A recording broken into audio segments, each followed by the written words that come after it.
OTAN, Outreach and Technical Assistance Network.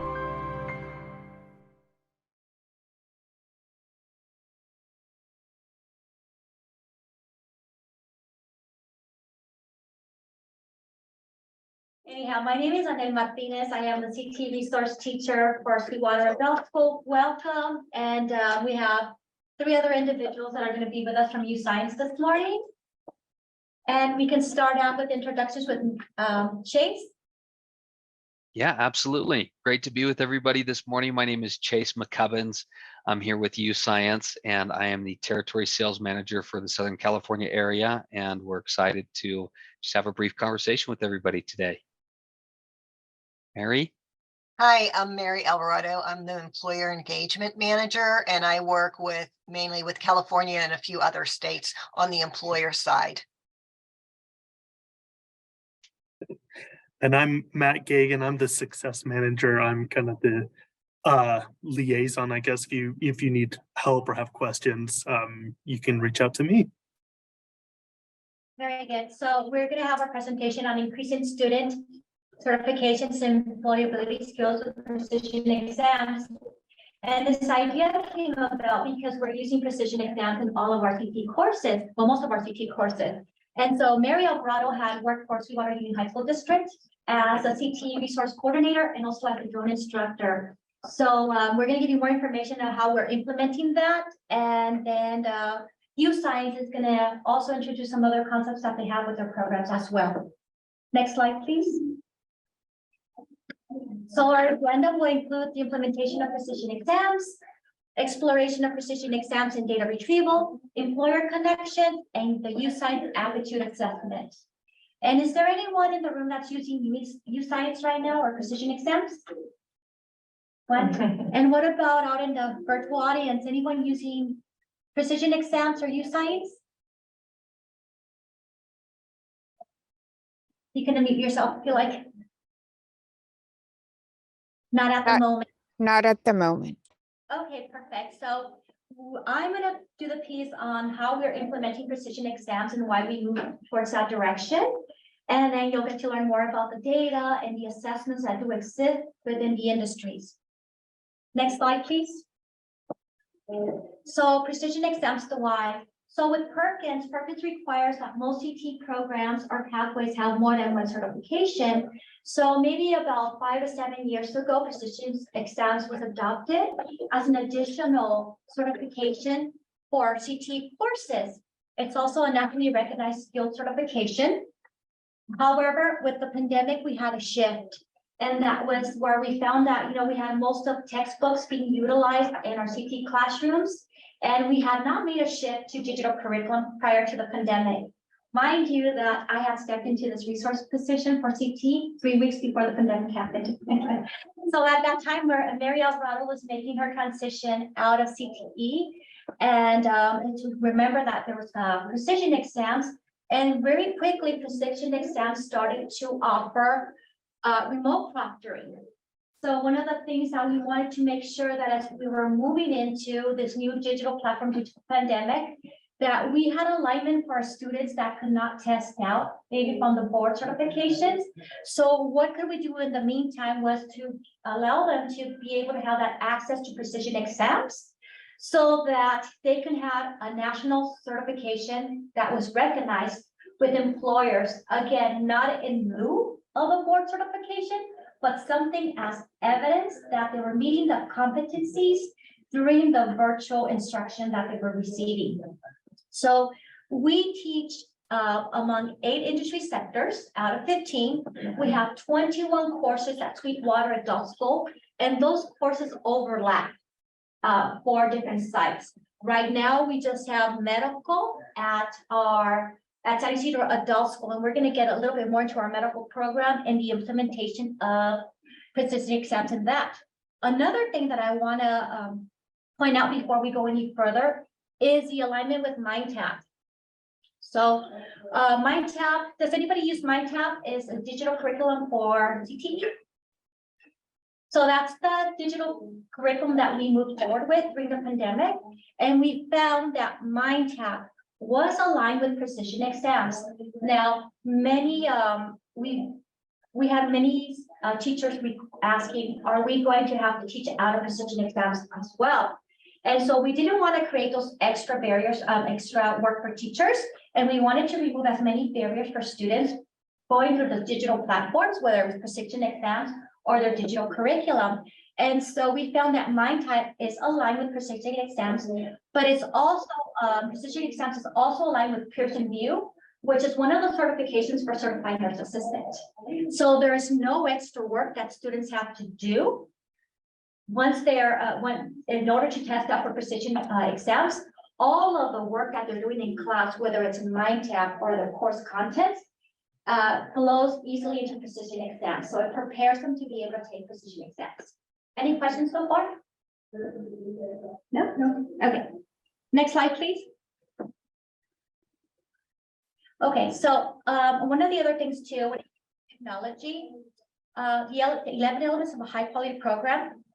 Did we have technology incorporated into our instruction? So we used also the pandemic to engage more technology into our instruction, and we continue to move forward in that direction.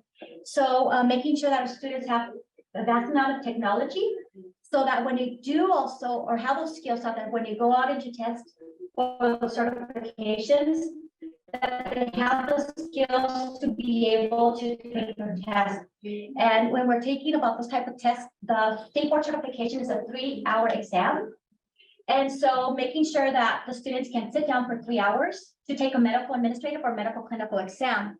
So the precision exams is only one of the many things that we use as assessments for our students in CTE. And we're currently using it in computer applications, medical, and security. It's also recognized with 200 industry recognized certifications across all 17 industry sectors. And when we say, we know that in California, there's 15 sectors, but across the nation, you can find 17 different sectors by state. And we have 889 students utilizing precision exams for 2021-2022 among computer applications, medical, and security. However, the vast amount of precision exams that's being utilized is in our medical courses. And so once we started to implement precision exams, we started to see what the student feedback, and we started to see the results, and we started to see the data. And so we moved forward with a medical pathway pilot program, which we're going to talk about next. Any questions from our virtual audience or inside right now that you might have? No? Okay, then we'll proceed. Next slide, please. Okay, so this is an example of our medical pathways. We have 4 medical pathways where we have healthcare that leads to CNA, and we have medical terminology, medical assistant, which leads to the medical assistant pathway. And we also offer clinical medical assistant, and then medical billing introduction to coding. So when we started to pilot this program here, we started to incorporate precision exams into all of these courses, with the exception of medical billing and coding, because there's no precision exam right now that aligns to that one course. So all of our healthcare essential students would take precision exams, and there's a pre and a post test. And then as they would transition into the next course, again, the pre and post test. So we're using precision exams very heavily. It's very embedded into our CT courses, especially in the medical pathway. Next slide, please. Okay, so I'm not going to dive really into IT a lot, but all of our CT courses have IT. And so digital literacy is one of those components that we want to make sure that students have the workforce preparation to go out into industry. Again, a lot of the data that we're collecting from precision exams is used to gauge if there's any holes in the students' learning. And so that's where IT instructors or VEG instructors come in and support our CT teachers, like in this case, Ms. Dukelman, who teaches medical administrative. And they have an hour collaboration a week after doing precision exams, and they look at that data and say, what is this competency? What is this question that students are not answering, or they're not, they're getting incorrect? So they look at that data right now, and then they focus on small group teaching or individual teaching as well. And that's where IT instructors have the opportunity to do either alternative teaching or co-teaching with the instructor to make sure that students are being able to pass those competencies more successfully. And I'll explain a few more things when it comes to that in the further slides. But again, I wanted to mention IET because IET is also a component that's embedded into all of our CT courses. And we moved with all of IET and all of our courses to make sure that students can successfully, one, pass the course, and two, be able to also test for certification and either go on to employability or go on to higher education. Yes. The question I have is, so for IET, you have the support for CTE. So is there an entry, like an entry requirement? Not so much for me, but for other people on the meeting, an entry requirement like TAPE or a CASA score, certain CASA score for them to come into any of the CTE courses? Yes, no, we don't test our students. We removed that barrier a long time ago. And we also, CASA students do a CASA assessment, but it's not an impediment to come into our CT courses. Usually a student, I would say like an intermediate student would successfully come in, take our CT courses and be able to complete the course with the support of the IET program. And it's we have a lot with IET and it could be a whole separate presentation, but we do have that, we don't put the TAPE or the CASA score as an impediment for a student to transition into CTE because we have the IET support for students. And Dana, I'm not sure if you want to do something. Okay, very good. So, and again, yes, go ahead. I'm backing up a little bit, so it's all kind of coming together right now. And just for clarification, so this software, Precision, is aligned with your guys' curriculum for the CTE components to the course level. And is that alignment based on someone, the teacher, whoever, creating the test, creating the post tests? Because I would imagine the courses could be different by school across, the country. So is it customizable that way so that you as an instructor or the instructor is looking at it, this is what I'm teaching this year. Here are the pieces of, or the test items from Precision that I want to use to pre and post, and then test student based on that. So we'll have Chase answer more of those Okay. questions. However, there is a pre-test and a post-test. There's a pre-test at the beginning of the semester or through the first 9 weeks or the quarter, and then a post-test. I don't believe that the post-test or the pre-test can be customized, right? It's already set in place. However, it is aligned to the demand of industry and to the competency skills. Okay. And that's where YouScience gathers with other collaborators in industry, and they'll talk more about that. And we'll get more into that question as we move forward, because there's something very interesting that I want to talk about the pre and the post test as we go through. Yeah, they're hearing the other presenter. The presenter. Oh, So talk louder now. Maybe talk closer to the owl on the other side, and then it'll adjust its. I think they were talking about, was it the presenter or the speaker in the classroom? They're your background. I They're think the it's background. their classroom. Okay. That's the door. Yeah, there seemed to be some feedback. There just seemed to be some feedback, almost like there was a side conversation going on apart from Anel, what you and the other gentleman were talking about. So let me raise my voice more. That's really clear. That sounds good. Okay, great, perfect. Okay, next slide now.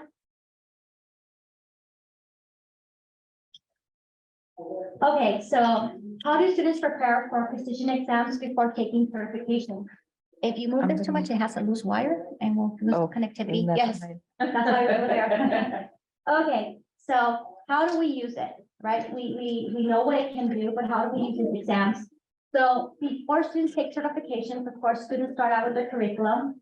We give them a pre-test, and that's to gauge how much data they have.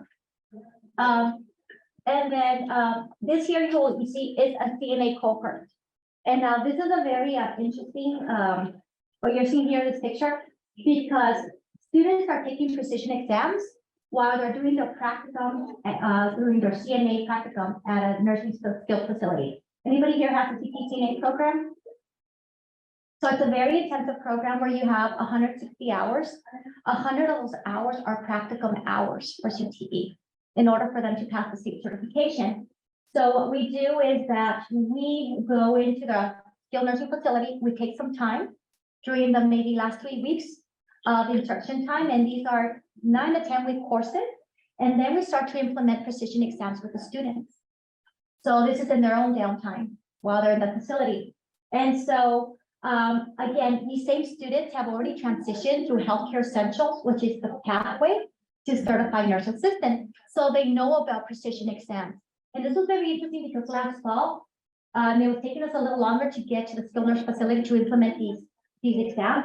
And students were really like interested. When are you coming down? When are you going to implement these exams? So we haul 15 laptops, we place them all in a room, and they start taking the certification. These students get these results for the exam immediately, but it also gives the students a report, and it tells them what areas they missed. And it also gives the instructor some data that they can retrieve right away as to how many students missed maybe question number 1 or question number 5, or how many successfully passed question number 3. And Chase and Mary will talk a little bit more about that. So I'm sorry. They give individual reports to the students as well, what area. they're Correct. in. Yes, and we're going to be able to see some examples of that coming up too. So for our fall cohort for CNA, we only have there's one instructor per 15 students per cohort. We have 13 out of 15 students pass the state certified nurse assistant certification in fall 2022. And one of the students still has not passed the test. And then we have one student that did not pass the written test. So again, we can go back and assist that student with giving them the support with utilizing precision exams, and also with whether it's IT or if it's something that has to do with academics. Again, I believe you asked me about the alignment of precision exams. That has a lot to do with MindTap that we're using right now too. And again, YouScience works very closely, and they'll tell you more about that, on how they align those competencies and skills in that curriculum to be able, so that anybody with any curriculum can pick up their own curriculum and use precision exams. Chase, is there anything that you want to say at this moment when it comes to that? Yeah, I'd be happy to. I'm trying to respond here to the question in chat. Marin asked if MindTap and Cengage are the publishers for our precision exam certifications, and I think that goes along with the other question that was asked earlier on if we provide the curriculum. So we have, as precision exams, we have publishing partners that we work with that our exams correlate very well with. So we provide the certification itself. We provide a standards guide that covers all the standards and the objectives that are covered on the actual certification exam itself. And then we have our publishing partners that we work well with that correlate a lot of their curriculum to our certification exams. So MindTap and Cengage are some that we work with. We work with Goodhart Wilcox, National Geographic, Pearson. There's a variety, and I have a slide that I'll kind of dive into that. But those are our publishing partners that we work with. So they typically provide the curriculum, and we provide the certification exam, along with the reporting, the analytics, and everything that you've mentioned, Anel. Does that answer the question? Great. Okay, next slide, please. Okay, so how do we also embed precision exams? After our students complete, say, medical terminology or medical clinical or medical administrative or CNA, we offer boot camps, and these boot camps are for 2 weeks. And these are for the students that really want to take the opportunity that I finished my course, I'm ready for employment. I want to make sure that I have enough instruction and that I can assess all the skills that I learned to be able to test out. So they come to our boot camps, and Ms. Fugleman is one of those instructors that does the boot camps, and they technically happen at the end of the semester. And we start them again maybe 2 weeks prior to students coming back to class, so that we're able to target the students and assist them with registration to the exams, and also to help them, whether it's one-on-one or help them in a group setting. And then currently we have Friday support groups. If OTAN wasn't here today, we would be doing Friday support groups, and we have this across all of our courses, whether it's ESL, academics, or CTE. And this is where we take one teacher from industry and students come in. Now, this is not a course where you take attendance. It's a course for students just to come in And they can come up to maybe 30 minutes, 3 hours, but we find that in the medical pathway, these students are here for 3 hours every Friday. So in that Friday support group, we do a couple of things that, in order to collect data, to have better data, we start to, one, take information of the students such as where they're at with their precision exams so that we can give them that support. Two, we start to register the students for the assessments for the board certifications in medical so that before they leave us or as they're leaving us, they can start to, we can collect that data if they're passing or not passing. So we have a cohort of students right now that graduated in or completed the courses in December. And right now they're in our Friday support groups, getting more instruction and using precision exams to see where they're at. Now, many of our students, when they're in medical terminology or medical admin or medical administrative, first they get some scores between the 60s or the 70s as their post-test. And precision exams at the pre and the post. However, we've gone it down to a point where every other week we're giving that post test in our courses. So students are becoming very acclimated to the exam and better testing skills so that as they go on to take the board certification, they have an easier transition to sit down for 3 hours because that is the length of the exam. And they feel more confident, they feel more secure. And after missing these questions, we can also go back and use MindTap curriculum. Maybe it was chapter 3 or maybe it was chapter 5 that we have to reinforce.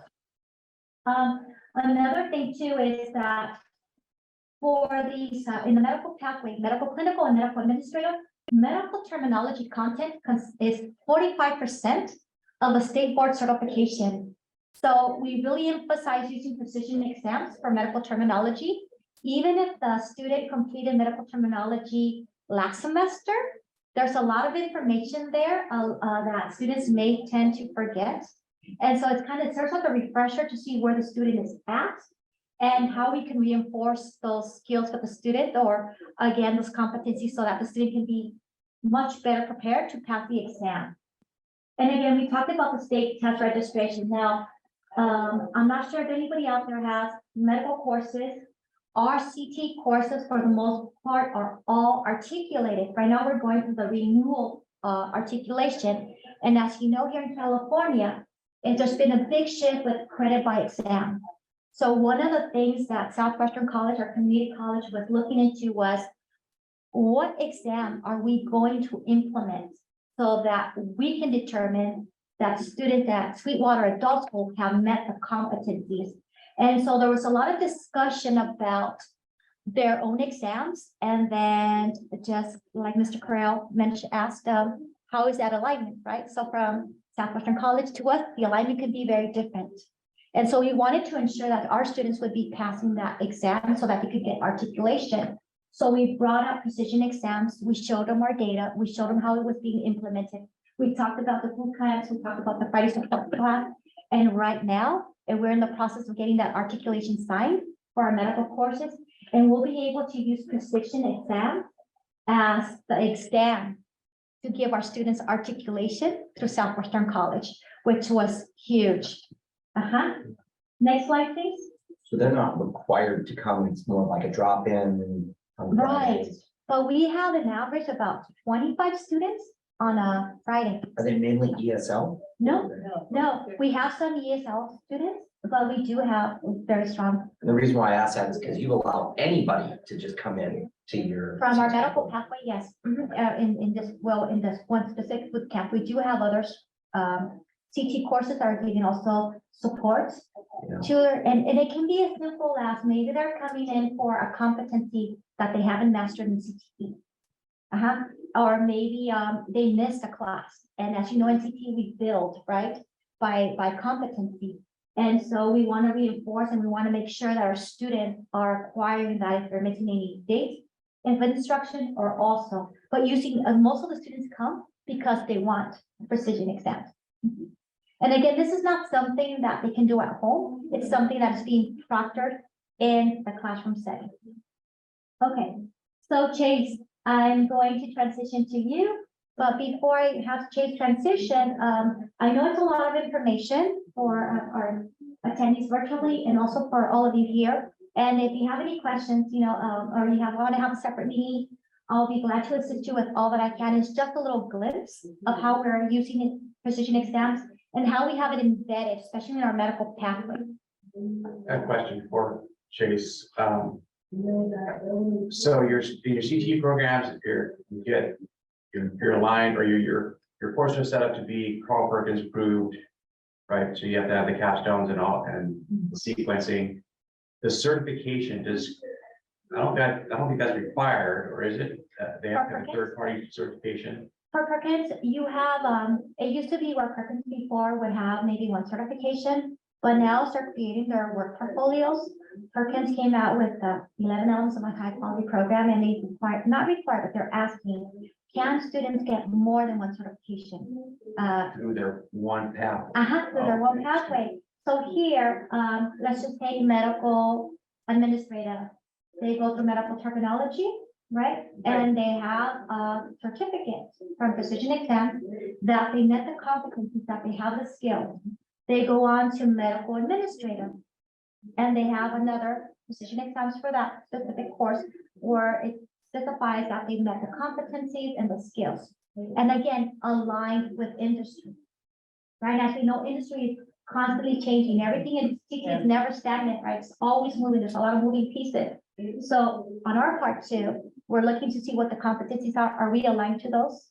Besides bringing in our workforce development, besides bringing in our collaborators and stakeholders, looking out to see what else in the nation, because what if we have a student in California that does transition maybe to another community college in Texas?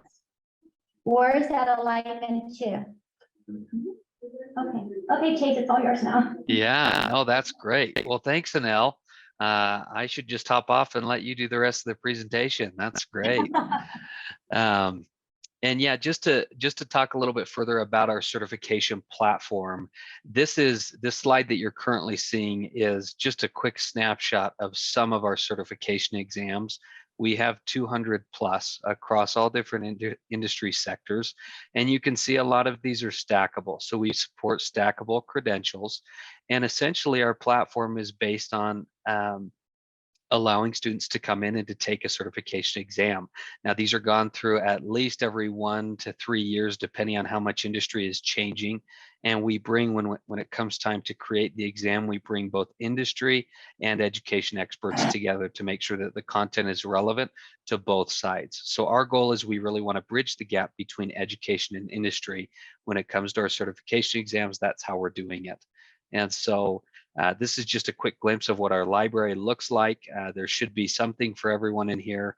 Just a quick note about our California usage. The most popular certification exam we have in California is this 21st Century Success Skills certification. But just so you can quickly see, as you come into this library, these are all hyperlinks. And so when you click into the library, you'll be able to see what we call our standards, our blueprint guide. And this is going to break down what's on the actual certification exam itself. So you can see, it'll give you a quick description, and then it's going to cover the standards. So you can see how each standard is weighted, and then it will break each standard down by objective. And so from there, you're able, again, with our publishing partners, a lot of their curriculum is going to correlate very well with our certification exam, but we also provide you with the standards guide so you can know everything that needs to be covered by objective as well. So it's almost like a study guide, and you're able to pair it with your curriculum that you have to make sure your students are as best prepared as possible when it comes time to take the certification exam. Anel's done a wonderful job of talking about that preparation and what that looks like and the actual usage. But I did want to just give you a quick glimpse of what the actual platform looks like, because we wanted to take advantage of having a digital platform. And so this is just a brief snapshot of the testing platform itself. You could see this is an example of one of our multiple choice questions. but it's very user friendly. So these certification exams, they take less than 5 minutes to proctor. There's no hardware requirements other than a regular laptop, mouse, and keyboard. And then there's no software requirements. As long as you have an internet connection, you can connect to our platform and we can proctor things. It's just very, very easy and very user friendly. But the other thing is it makes it easy for the students to navigate. You can see over here, you've got different ways to flag questions. The platform will say if a question is answered versus unanswered, and then they can submit the test when they have finished. So it's just very easy to interact with. There's 5 different types of questions. Another one of our favorite types is this drag and drop. We wanted to make it interactive for students. So the 5 types of questions include multiple choice, grouping questions, labeling questions, ordering questions, and then drag and drop questions that you see here. So again, it's interactive. It's going to change it up, keep it lively. We wanted this to be more than just a Scantron or a bubble sheet that a student needs to fill out, but something also that would prepare them for a digital platform and prepare them for the workforce and what they would be entering into. A quick example of what some of the certifications look like is you can see, obviously, the front of the certification will list the student's name and then the course that they were competently tested in. But what's really neat is on the back, it's going to list off the standards that the student was tested on for that certification. These standards are written in an employer's language, in industry's language. So we have students that are now taking our certifications to an employer, and instead of saying, I got an A in medical assisting, they can now take the certification exam to them and say, okay, great, here's my grade, but I also received the certification exam.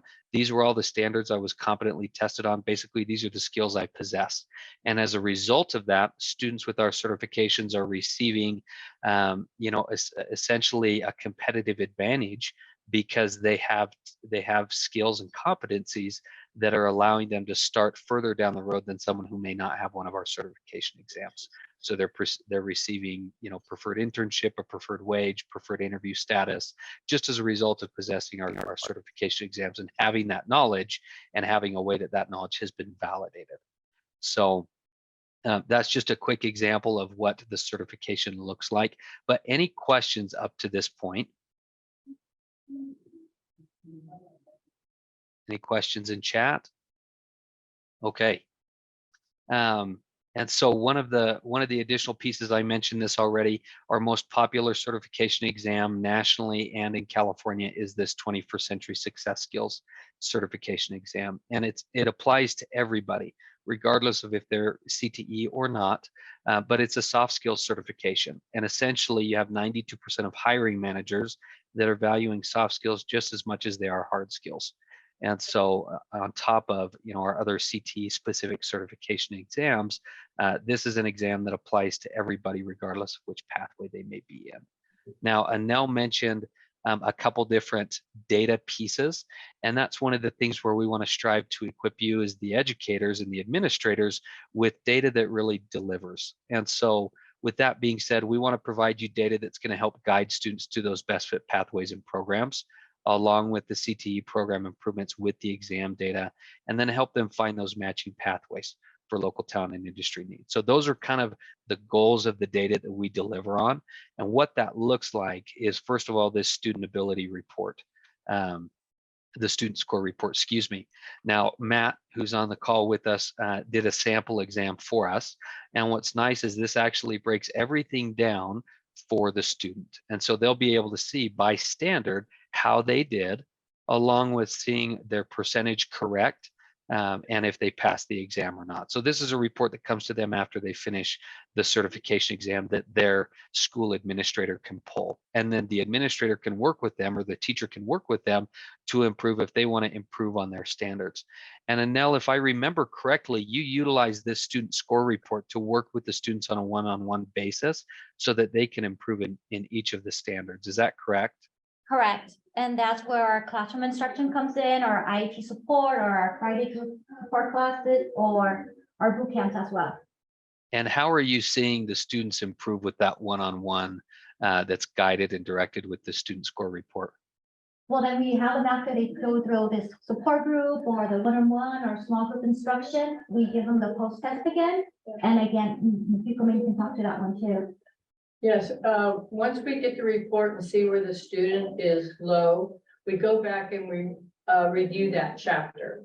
And usually when one is kind of low in a particular chapter, there's several. So we, on Fridays, we meet together, we go over that and we retest the exam until they get their score up. Yep. Which is fantastic. To be able to work with students on a one-on-one basis like that is really powerful. And this is obviously by each student, but there's also another report that allows you to see it by class. And so, for example, you're going to have however many students go through, take the pre-test on the certification exam, and this is our standards proctor report. So you're going to be able to measure student growth by this report and see how your entire class is doing. So for example, this is one of our medical exams. These are each of the standards, and it breaks down by student, by standard, their own individual scores. So you can see which students are really struggling with which standards, but it's also going to give you a summary below by standard. So if we were to look at this data specifically, we could see that standard number 9 at 72% is the lowest. That's still pretty high, but that's the lowest standard as a class. So we can look and see, okay, rehabilitation techniques, we need to focus more on that specific standard. So then you go back to the standards guide, you can cover that material again, and you can guide your teaching after the pre-test towards the post-test, knowing that you're better preparing your students as you go. And we also have a report for in between pre and post tests as well. So this again will help you measure that student growth with the pre and post testing. This is the pre-test score, the post-test score, and then this will prove the percentage change.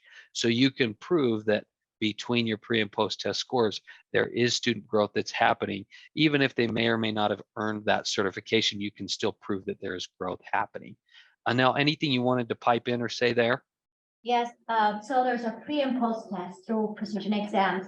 However, our students in medical, like I said, if they are at a 61 or 75%, they want to go up to 100. So they're constantly taking that every other week, post test until they reach 100. That's when it becomes their goal. So that was very interesting for us to see. And another thing is too, with the articulation piece for Southwestern College, they're requiring 85%, right? And so and then we have to put in the CATIMA, the grade that they received.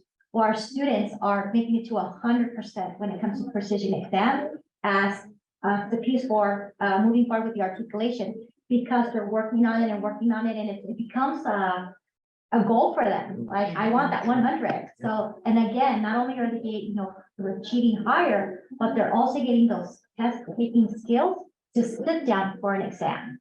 So you're seeing the same students come every Friday? Every Friday. And we started with maybe 8 students when word got out. This was a year ago. Then we started to implement these support groups.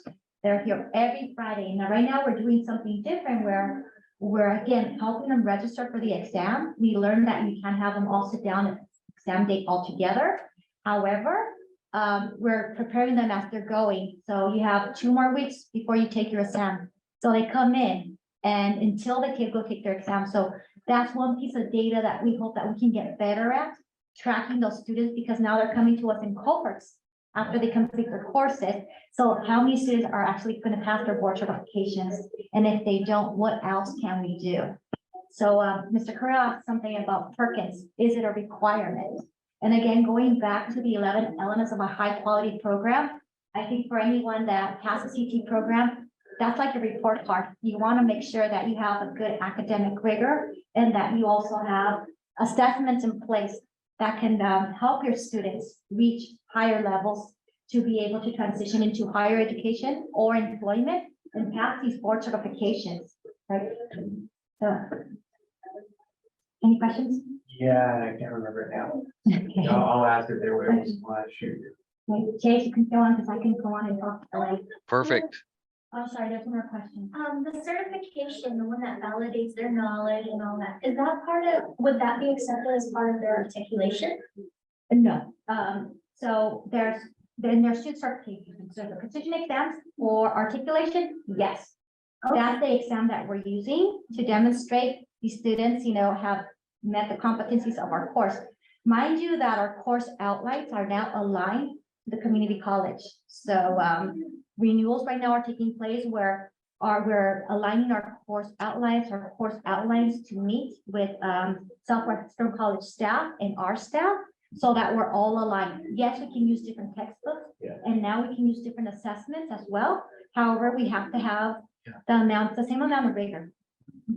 So that was the question, and to be clear, the articulation of your courses is dependent on the alignment of the curriculum and the test score? And the test score. So not, so if you want to submit a curriculum by itself, Southwestern is saying, no, we also want to see a test score. But they want to see one, yes, because we have a credit by exam right now. So in order to get articulation credit, before it was the curriculum, they would look at your curriculum, make recommendations, and you would maybe meet once or twice a year and talk or discuss, collaborate. But now credit by exam. And go ahead. That sounds, it's like, it sounds like they could just take the test and then bypass a course at the college level, right? Is that? This, for our medical program, right now, yes. So That's, they don't even have to take your medical program. You could just they could just come in and prep the, oh, no. They would have to so still. they have that both. Yeah. Yes, so with CTE, we have so many hours of instruction time, and Southwestern College, usually their hours are less when it comes to instruction time. However, in order to get articulation, we're saying that we're preparing our students at their academic rigor, but students have to be enrolled. They cannot challenge just by Got it. taking a precision exams. They have to. So that credit by exam, does it not confuse your students when they come in? I just want to take the test. Credit by exam. No. So we talk about articulation. We don't talk about the credit to Oh, by okay, exam for our that's just students. But in order to renew our articulation, it's exam. You have to have an exam in lieu of for that credit. So what exam do you have in place? So there's a lot of discussions. We've had many discussions trying to bridge our programs together and what can we do? One of the alternatives was that we were going to have to take our students were going to have to go to Southwestern College to test out. And again, we go back to the alignment piece. How do you align that, right? And on top of that, we work with a different population. So we want to be able to transition those students, make them successful. However, we would lose some data there, trying to capture, did they really go and take that articulation or that exam that their staff have in place? And we would probably use that data as well too. So again, we were able to moving forward with using precision exams in the next 2 years for the articulation credit for Southwestern College. Is that a lot of information? Does it make sense? No, Okay, I'm sure it got very political in this conversation. that's fine. Go ahead, Chase. Okay, perfect. Any other questions either in the chat or in the room? Okay, perfect. And then just a quick reminder, we're going to do an exercise here in probably about 20 to 30 minutes. So I don't know the best way, and now with those that are in the classroom, for them to pass us their email so that we can send them the quick invite to the exercise. But if they want to email Matt directly, if that email is still accessible, that would be great. I think we have most everybody's information from the virtual platform, but for those in the classroom, we'd love to be able to send that. So you can find Matt's email address here on the whiteboard if you want to shoot him an email, and he's going to get your information because he's going to give you a link so that you can try out next demo that they're going to have with you.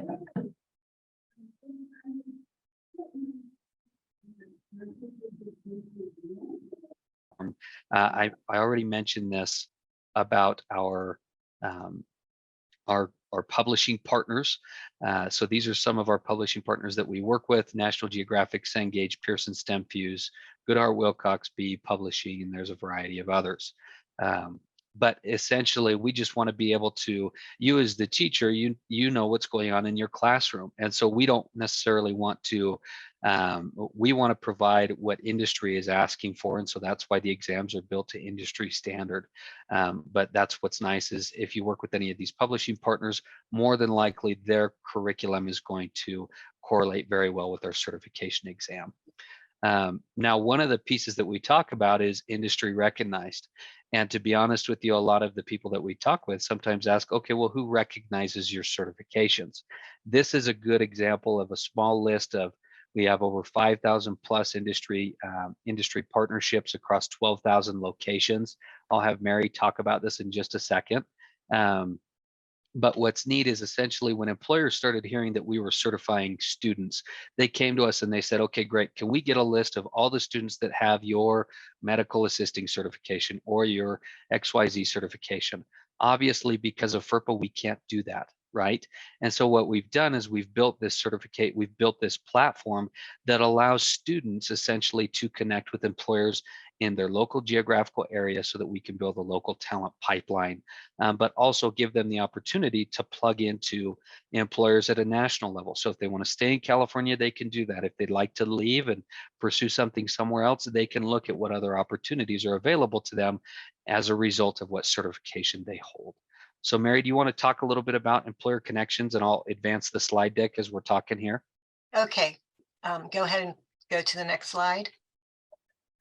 So whenever we get a school district added to our platform, the first thing I do is I go out and I try to connect with different employers in the area and chambers as well as any workforce organizations so that we can get the companies added to the platform for the students as a resource. So the students have their dashboard where they can search according to location, or they can, filter that by maybe certifications that they have or their interests or their aptitudes assessments results. And this is a samples of what a company profile would look like. We have our general information on the company, and they'll identify any career areas or certifications out of our list of certifications that we have available. And they'll also identify how much involvement they would like to have with the schools. So under the employer offerings, you're not seeing too much on these top two, but they have the option to participate in career fairs, or maybe they offer internships or volunteer opportunities for students, so they would identify that as well.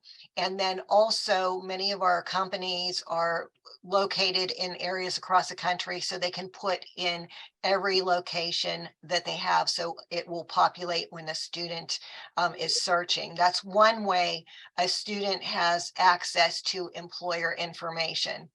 Go ahead to the next slide. The next way is when a student is interacting on their platform, they're interacting in their aptitudes assessments, they're researching careers.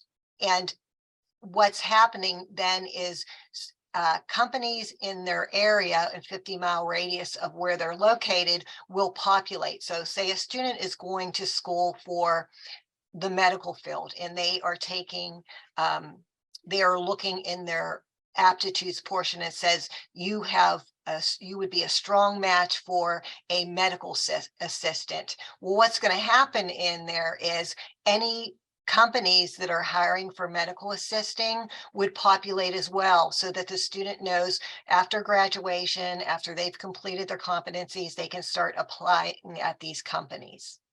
And go ahead to the next slide. Oh, sorry, go back. I'm sorry. I didn't realize I didn't have in here, as well as whenever they are accessing their certifications and they complete a certification. So if they're in the medical assisting and they're doing medical terminology, companies would also populate in that area as well. So they know that these companies are hiring for that particular skill set and those particular certifications. Okay. Go ahead. Yes, so it looks like you're building out almost your own job, like monster.com site, right? Have you looked at or looking at maybe collaborating, integrating with some of those other sites that our students are already on, looking, and lots of companies are already using? No, but we haven't. We have this built out because the students, it's all in one place. So a student is interacting in the classroom with the platform with their pre and post tests, passing their certifications, and going and working on their aptitudes assessments and researching careers and college opportunities. So we've basically housed everything in one area. And it makes it a lot easier for the student because they are able to sit down with either their CTE teacher or career counselor and look at those opportunities and have some guidance along with, you know, what they need to do, what their next steps are, and to have a plan for after graduation. Got it. Very good. And that also helps us, especially in the adult ed world here in California, track that students got jobs, because sometimes, well, not sometimes, we have to track that, and if they go off on their own, then we're losing that tracking ability, the data. So that's good. That's a good setup. And another really awesome thing about this platform is students have access to this for 10 years. So even if they complete their programs and they go out and maybe get their first job and get some additional experience, they can always revisit the platform, maybe advance in their career, look at some different companies that they might not have been able to apply for when they first graduated. And they can also continuously, you know, looking at their aptitudes assessments, checking out those additional companies. And a lot of the language that is in this, the aptitudes assessment, you're going to see when you take it, students can use the language to apply for jobs, use that language when they're filling out those college applications. So it gives them a lot of good data for the student for continuing outside of their, you know, their high school or maybe their adult ed program. They can continue using the information. Yeah, Okay. thanks, Mary. You're welcome. Any other questions? I hear some background noise. I just can't tell if it's someone asking a question. No, it's the next one. It's the next room. Yeah. Oh, perfect. Okay.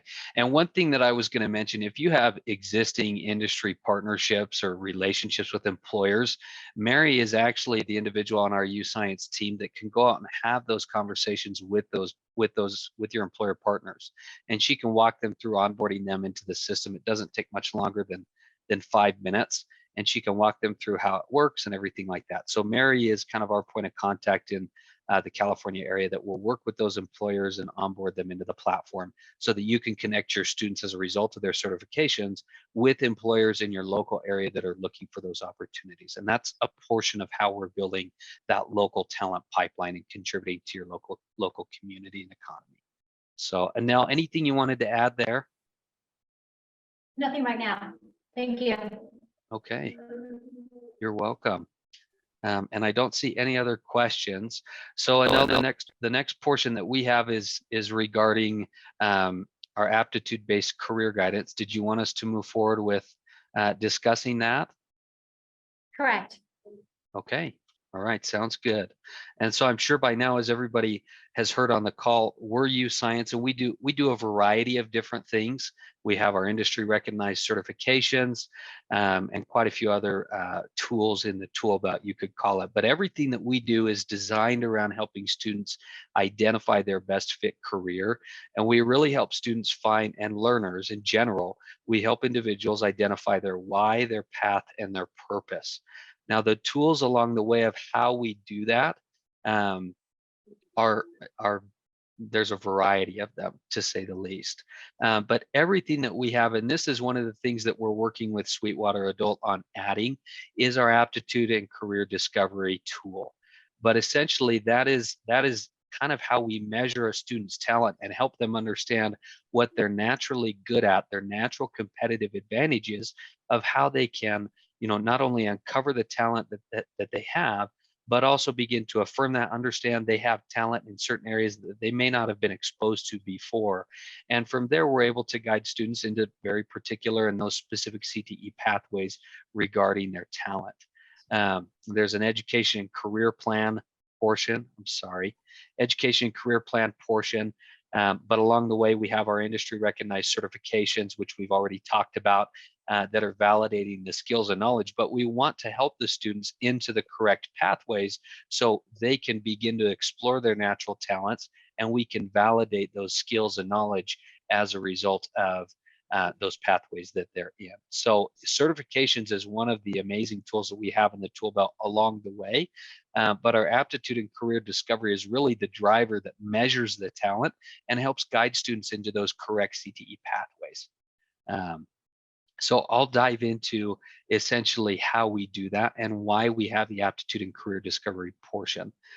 Because it really is the driver behind everything else. But hopefully by the end of this, it will make sense of how everything connects together, from our aptitude-based career guidance to our industry recognized certifications, the education connections. That's what this portion is right here. Our education and career connections is that employer connections platform that we just talked about. And then we're also able to connect students to post-secondary opportunities as well and help them explore what's going on. But I think in telling the story of aptitude and career discovery, I think it's important to understand why are we doing this in the first place. And to be honest with you, I think everyone in the room probably knows there's a massive skills gap that exists in the economy. And we're doing a wonderful job graduating students from schools, 85+%. But in the end, we have 11.5 million plus unfilled jobs and 40% of college graduates are underemployed. And so our goal is we want to help bridge the gap between education and industry. And the way that we do that is, first of all, understanding how did we get a skills gap to begin with? And quite frankly, it's just because we've used the same tool since the 1970s called an interest survey. And I'm sure most everyone has taken one of these before, right? You go through and it asks, when faced with a challenge at work, do you rely on experience or do you rely on instinct? What's more satisfying, organizing or going with the flow? Do you like to work inside or outside, right? There's a variety of interest surveys that we've all taken in middle school or high school or in applying for a job. There's a variety of these, but unfortunately, what we found is they're very limited by a student's exposure, right? As a high school student or maybe an adult school student, we've only been exposed to so much in our life. And so our goal is we want to help peel the layers back and we want to help measure the natural talent. Interests are so important, but we know that interests are always changing. I think if all of us can look back to when we were in middle school or high school or even younger, we can think to the fact of how often were our interests changing. And I know for me, it was constant. You know, it was at least every couple months that my interests were changing. And so when we just measure interests, it's kind of like chasing a moving target, if that makes sense. And so what we found is the best way to measure talent is by utilizing aptitudes. And aptitudes has been around for, aptitude assessments have been around for 50+ years, but they've just never been widespread available to everybody. And so that's what we've done is we've been able to take an aptitude assessment and digitize it and make it available at a price point that's accessible to everyone, all students included, because it is the best way to measure talent and the best tool for career guidance when it comes to how do we measure that talent. When you combine measuring a personality, measuring interests with aptitudes, that's your ideal career guidance profile is probably the best way to say it. But I think understanding what is an aptitude is extremely helpful. And again, we're measuring the natural talent so we can know how can we affirm that talent and guide that talent into these in-demand CTE pathways that are then essentially filling these industry gaps so that we can close the skills gap. And an aptitude, a good way to think about it is what is your natural talent? And so I think all of us can relate with when we write with our dominant hand versus our non-dominant hand. Writing with our dominant hand comes very easily and naturally, right? We're naturally good at it. We don't really have to think about it. It just comes easily to us. Whereas when we write with our non-dominant hand, it's not as easy. It takes quite a bit more focus. That's the difference between an aptitude of ours versus something that may not be an aptitude. So any questions so far about the aptitude portion?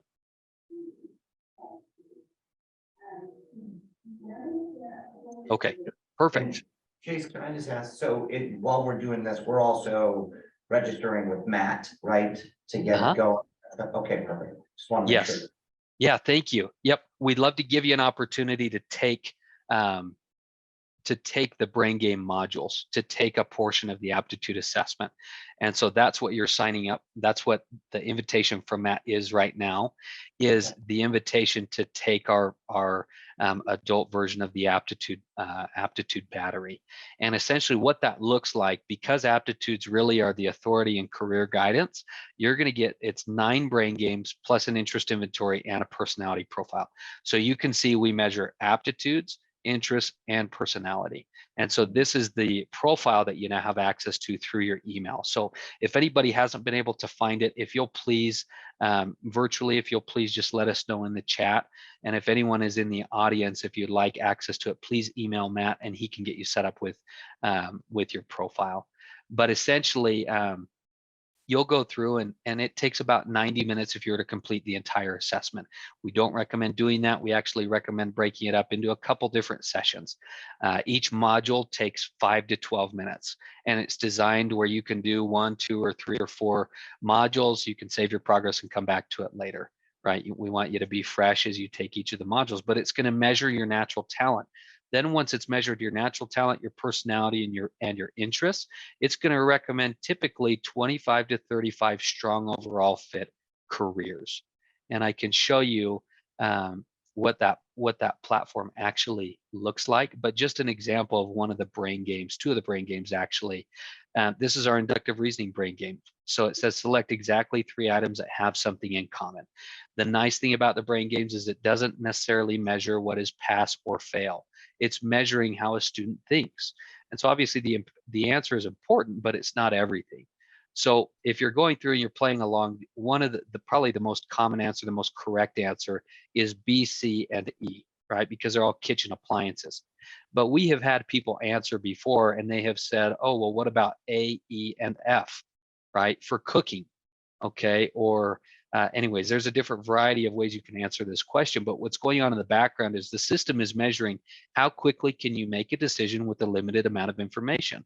And for example, to someone who's going to be an auditor down the road, they have all the information they need before they need to make a decision. But to someone who's an ER doctor, that ability to make a quick decision with a limited amount of info is critical.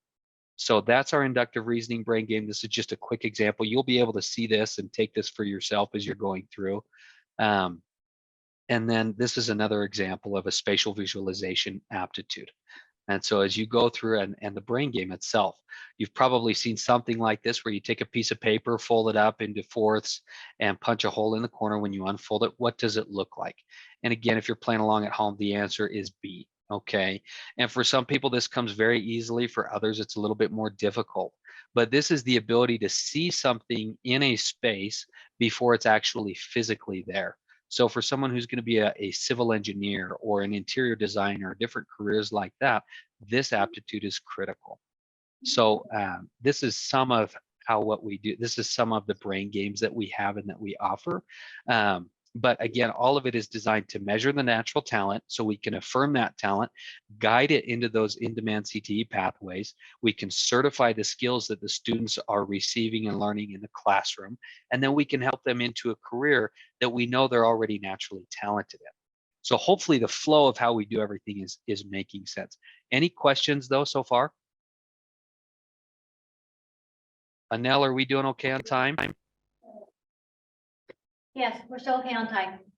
Okay, so I'm going to share my profile. There's a question, Chase. Do we go through this with students?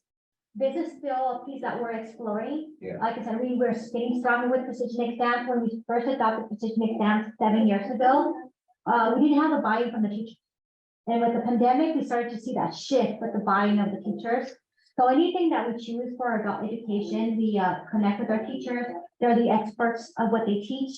So it becomes a decision. So this is something that we're going to start to explore with our instructors. And CT, is this something that you want to bring on board, right? And just like precision exams, we have it in some of our industry courses, right? Because some instructors have chosen a different thing. Yeah. So again, it goes back to the teacher and the group making these decisions to go forward as the experts in their classroom. I mean, I can see this aspect is interesting, but I don't know if it's necessarily essential. And also, a barrier could be find someone's natural talents could be hindered by the language.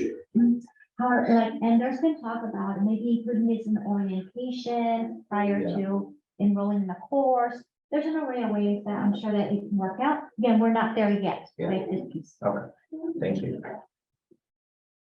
Yeah, great question. And the majority of the aptitude assessment is written to a 7th or an 8th grade reading level, because we know that there's going to be a lot of different individuals that we appeal to. And so anyways, that's just one thing to keep in mind. But I'm going to share just my own results after I walk through the brain games, just because I think it is insightful. Can you still see my screen? It says welcome, Chase. Yes. Okay, perfect.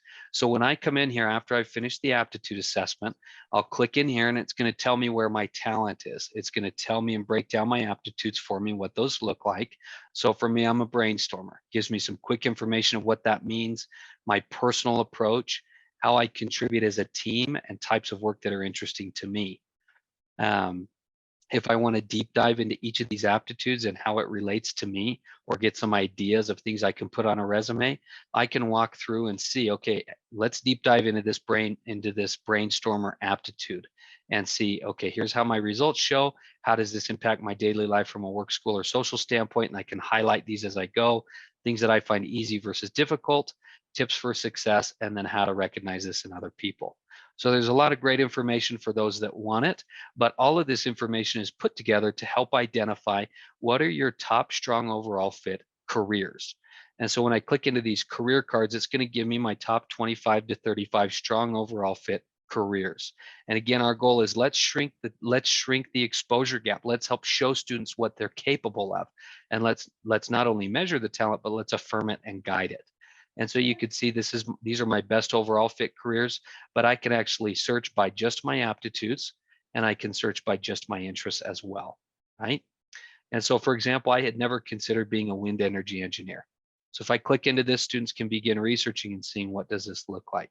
They could see a day in the life, some quick information up here at the top, a day in the life, how this career fits. Now, this is how this career fits me. The orange dots are my own aptitudes. The white dots are those of the career. So it's very engaging. You're going to know where are you going to be challenged versus where you're going to be bored. Same thing with interests, because we measure those as well. Where am I going to be excited and engaged, and where may I be potentially disengaged or bored? Other related careers, how to get there educationally, best majors or career programs, expected job openings. So as students research other things in California, they can begin to look at this, or if they'd like to go nationally, they can do that as well. Other jobs in this career, and then the students can save this career if they'd like to come back to it later. So all of this information is here because we want to begin to help students understand this is what you're capable of. And there's over 500 plus careers in here. I definitely don't have the aptitude for a medical pathway. Anel, I was looking to see one of the medical careers that I could highlight. And let me see if I can find one really fast. It just doesn't come naturally, I guess. So yeah, there we go. There's an anesthesiologist. So you can dive in and see again what that looks like. But we just want to help measure the talent, help students understand what's going on, and go from there. So any questions about the platform itself? Yeah, Chase, you had said that the list that is on the YouScience website may not have every program that you offer. Yes, I'm sorry, the slide. So the slide is this list, but I'm wondering. Oh, I'm just wondering, the industry certifications on your website, is that a complete list? yes, great question. Yes. So in the slide that I showed, that was the incomplete list. This screen that you're seeing right here that says industry certifications, this is the complete list of our 200 plus industry recognized certifications. I don't know if you can see this or not. Okay, perfect. Does that answer your question?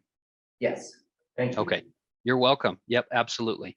And then in the actual brain game profile is where the students will have their certifications as well. So they can house their certifications in the profile along with their aptitude assessment, and they can begin to do research off of the careers that are available to them as a result of not only their aptitudes, but also of their certifications.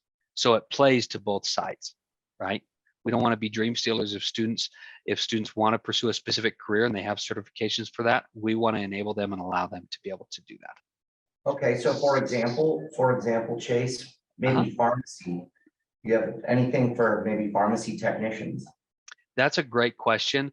There's, for example, there's the medical terminology certification exam, but pharmacy is so different from state to state that it's been tough to nail down, because California may have different requirements than New York or different things like that. So we currently don't offer a pharmacy exam because it's more state specific, if that makes sense.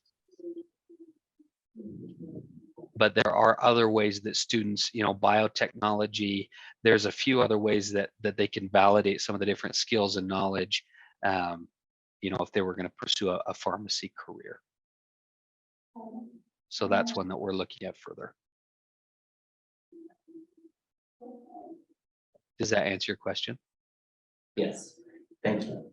Yeah, you're welcome. Any other questions before we kick this back to Anel? There's a question in his chat. Can we get to test the demo in adult ed career pathways? Is it Sajeda? I'm not sure I understand your question. Yes. Hi, I would like to know if we can get the demo of this and we can test it out with a couple of our students. Oh, yes. Yeah. Yeah, for the career guidance portion, the discovery brain Yes. games. Yeah, we Yes. can definitely connect with that. And so, Matt, if you'll just make a note for us to connect with Sajeda afterwards, that would be great. Okay. Thank you so much. You're welcome. Thank you for asking. Yeah. Any other questions? Okay. All right, Anel, the time is yours. Great, so did you want to open up the games or the brain game? We can do that. We have until 1:40, correct? Or excuse me, 11:40. Oh, that's right, so we might not have to. So I guess that segment is about maybe 9 minutes? Or we can just go on to questions if you have questions. Move on to questions. Yeah, I think so. But everybody should have the profile. They're welcome to go through and take that first brain game, and you have access to the full profile. So you can take everything so that you get the same profile that I have. All right, so if someone can monitor the chat for the questions, and do we have some questions here in the audience?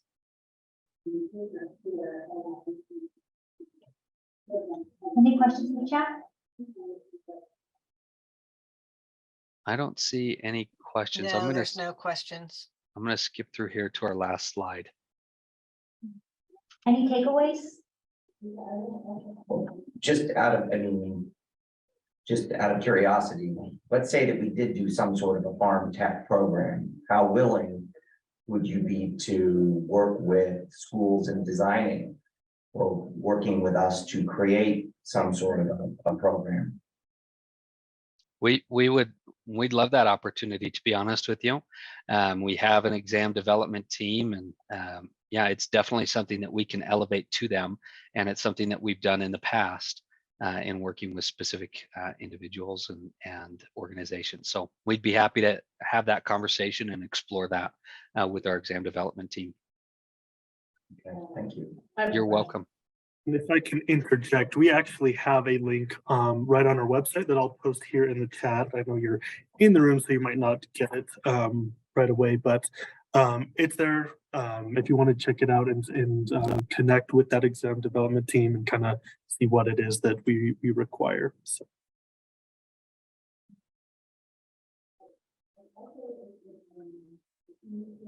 And so you have a question? The billing and coding. Yes. I have a question. Go ahead. Go ahead. You go. I teach billing and coding, medical billing and coding, and would it be a possibility for Precision to make an Precision exam for that in the future? Yeah, again, that's something we could definitely explore. I'll pull this exam catalog up. When you talk about coding, let me see if I can find but because I just wouldn't be surprised if there's some of the certification exams that we currently offer that are going to touch on what you're already teaching.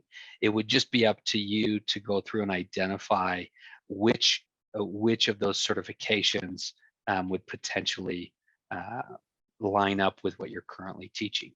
This is for medical billing and This is coding. for medical. So I For have, medical. I've been looking at this to try and find something that correlates with my subject, and I haven't found anything. Yes, the terminology is there, and I already used that, of course. But the actual billing and coding, the coding component, you don't have it. Okay, perfect. Yeah, and that's something that, again, we would be happy to explore those conversations. And that's through the link that Matt posted in the Zoom chat. I wish there was a better way we could get that. I can provide the URL, but we may also be able to make a note and we can send that link to you so you could see what the exam development requires. But we're definitely open to it. You presently use the medical terminology. Yes. Use medical terminology. Any other questions in the chat?